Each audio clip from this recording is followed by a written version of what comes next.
શું તમારી સોનોગ્રાફીમાં પણ મેલીનો ભાગ નીચે છે એવું આવે છે?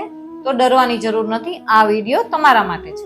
સામાન્ય રીતે ત્રીજા મહિનાની સોનોગ્રાફીમાં 30 થી 40% દર્દીઓમાં મેલીનો ભાગ નીચે જ હોય છે.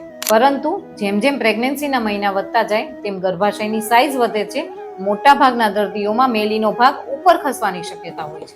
જો તમારે મેલીનો ભાગ નીચે છે તો વધારે પડતું વજન ઉચકવાનું ટાળો, બિનજરૂરી મુસાફરી ટાળો, સંબંધ નથી રાખવાનો, પેટ ઉપર દબાણ આવે એવા એક્સરસાઇઝ કે યોગા નથી કરવાના, આયર્ન રીચ ફૂડ લો અને રેગ્યુલર ચેકઅપ કરાવવું કમ્પલસરી છે.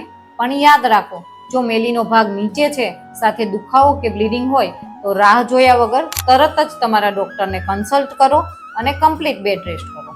યાદ રાખો, દરેક કેસ અલગ હોય છે, તેથી સોનોગ્રાફી અને ડોક્ટરની સલાહ પ્રમાણે આગળ વધો.